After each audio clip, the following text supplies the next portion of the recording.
আসসালামু আলাইকুম, welcome to my channel. আশা করি আপনারা সব ভালো আছেন। আলহামদুলিল্লাহ, আল্লাহর রহমতে আমরাও সব ভালো আছি। আজ আপনারা লোকে খুব মজার একটা রেসিপি শেয়ার করবো। আর এটা হইল আলুর ডাইল।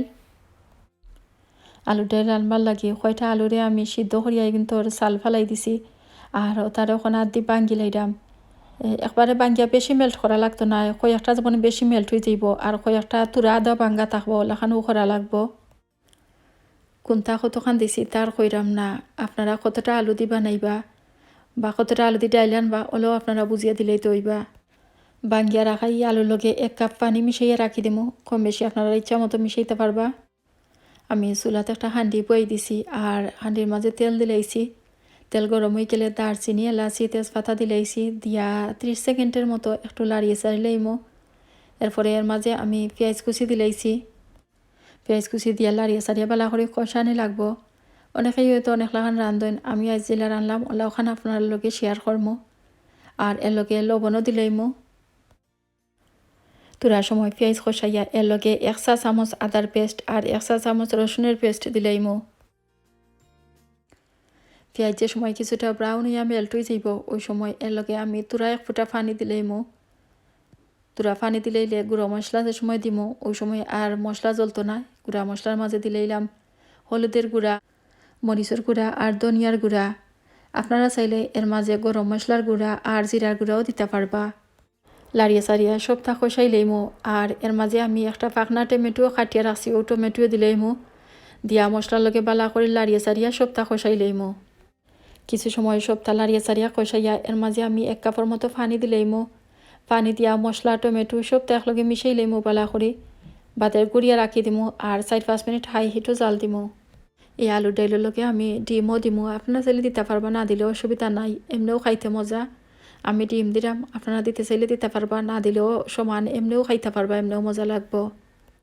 ডিম সিদ্ধ করে ডিমর চাল ফালাইয়া তোরা হলুদ দিয়ে মাখাই লাইছি, একটা বইল হলুদ আর ডিম দিয়ে ওলা লাড়িয়া সারিয়া মিশাই লাইছি।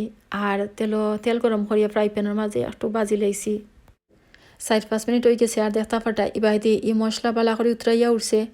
ও মশলার মাঝে আমি যে আলু ভাঙ্গিয়া রাখছিলাম পানি মিশাইয়া ও আলু দিলাইমো। আর আলু দিয়া বালা করে লাড়িয়া সারিয়া মশলা আলু সবটা মিশাই লাইমো। আর গুড়িয়া রাখি দিমো আর 3-4 মিনিট একটু সময় কষাই লাইমো। খেয়াল রাখা লাগবো যাতে নিচের দিকে জ্বলে না, ওটা লাগি মাঝে মাঝে লাড়িয়া দেওয়া লাগবো আর খেয়ালও রাখা লাগবো বালা করি। ডিম ভাজা হয়ে গেলে তুলিয়া একটা বাটির মাঝে রাখি দিমো। আর ও ফ্রাই প্যানের মাঝেও একটা পেঁয়াজ কুচি আমি দিলাইছি। পেঁয়াজ দিয়া পেঁয়াজে বালা করে ব্রাউন করে ভাজি লাইমো। আর এর লগে লাল মরিচ বা শুকনা মরিচ ভাজি লাইলাম। কেউ চাইলে দিতে পারবা, শুকনা মরিচ না দিলেও অসুবিধা নাই। 3-4 মিনিট আলু খসাইয়া এর মাঝে আমি এখন পানি দিলাইমো। কতখান পানি দিতে চাইন, বেশি পাতলা না বেশি ঘন রাখতে চাইন, ওলাখান নিজের ইচ্ছা মতো পানি দিলাইবা। এরপরে লাড়িয়া সারিয়া পানি আর আলু সবটা একলগে মিশাইয়া গুড়িয়া রাখি দিমো আর জাল দিমো। কিছু সময় জাল দেওয়া দেখতে পারডা আলু ডালিটা উতরাইয়া উঠি গেছে। ওখানের মাঝে যে ডিম ভাজিয়া রাখছিলাম ও ডিম ভাজা দিলাইমো। আর এর লগে যে পেঁয়াজা শুকনা মরিচ আমি বাজছিলাম ও পেঁয়াজা শুকনা মরিচও দিলাইমো। দিয়া লাড়িয়া সারিয়া মিশাই লাইমো। আমার রান্না প্রায় হয়ে গেছে, গুড়িয়া রাখি দেবো। আর আরও 1-2 মিনিট বাদে চুলাটাই নামাই লাইমো। আর ধনিয়া পাতাও দেওয়া লাগবো, ধনিয়া পাতা দিলে আরও বেশি মজা লাগবো।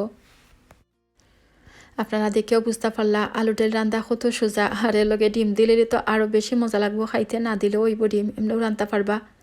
তো বুঝি লাইছো না, আলু ডাল রান্না খুব সোজা আর খুব কম সময়ে রান্না যায়। আর বেশি বেজালো না এই রান্না, যেসা সময় যেসা মানুষেও রান্ধি লইতে পারবা। আর খাইতে কিন্তু খুবই মজার, খুবই ভালো লাগে খাইতে। গরুর ছোটো বড় সকলেও দেখবা রানলে বালা পাইবা খাইবা। যারা ইলা জানই না তারা রান্ধিয়া খাইবা আর জানাইবা কিলা লাগছে। আর রেসিপিটি ভালো লাগলে একটা লাইক দিবা, শেয়ার করবা, কমেন্ট করবা আর আমার চ্যানেলটা সাবস্ক্রাইব করবা। সব ভালো থাকুক, আমরা লাই দোয়া করবা। Thanks for watching. আল্লাহ হাফেজ।